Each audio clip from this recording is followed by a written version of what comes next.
بالله من الشیطان الرجیم، میں پناہ مانگتا ہوں اللہ کی شیطان مردود سے۔ بسم اللہ الرحمن الرحیم، شروع اللہ کے نام سے جو بڑا مہربان نہایت رحم والا ہے۔ مثلهم كمثل الذي استوقد نارا فلما أضاءت ما حوله ذهب الله بنورهم وتركهم في ظلمات لا يبصرون۔ ان کی مثال اس شخص کی سی ہے جس نے اندھیرے میں آگ جلائی، پس جب آگ نے ارد گرد کی چیزوں کو روشن کر دیا تو اللہ نے ان کی روشنی کو بجھا دیا اور ان کو اندھیرے میں اس طرح چھوڑ دیا کہ کچھ نہ دیکھ سکیں۔ صم بکم عمی فهم لا یرجعون، وہ بہرے گونگے اور اندھے ہیں اس لیے رائے حق کی طرف لوٹتے ہی نہیں۔ او کصیب من السماء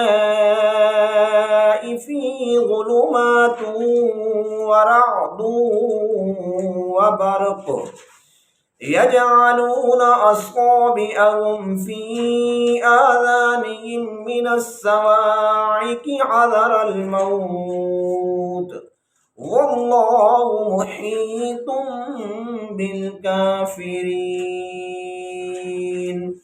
یا ان کی مثال ان لوگوں کی سی ہے جن پر آسمان کی جانب سے ایک سخت بارش ہو رہی ہے جس میں تاریکیاں اور گرج چمک ہو، تو یہ لوگ بجلی کی کڑک پر کانوں میں انگلیاں ٹھونس لیتے ہیں موت کے خوف سے۔ اور یاد رکھو اللہ کافروں کو ہر طرف سے گھیرے ہوئے ہیں۔ یکاد البرق یخطف ابصارهم کلما اضاء لهم مشوا فیہ وَإِذَا أَظْلَمَ عَلَيْهِمْ قَامُوا وَلَوْ شَاءَ اللَّهُ لَذَهَبَ بِسَمْعِهِمْ وَأَبْصَارِهِمْ إِنَّ اللَّهَ عَلَى كُلِّ شَيْءٍ قَدِيرٌ۔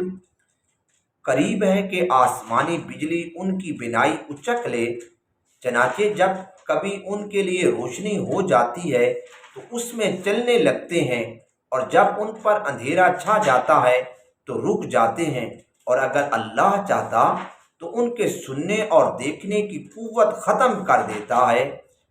بے شک اللہ تعالیٰ ہر بات پر قدرت رکھتا ہے۔ کتنی پیاری بات ہے کہ اگر اللہ چاہتا تو یہ سب چیزیں لے جاتا۔ اللہ تعالیٰ ہر چیز پر قادر ہے۔ اللہ عمل کی توفیق عطا فرمائے۔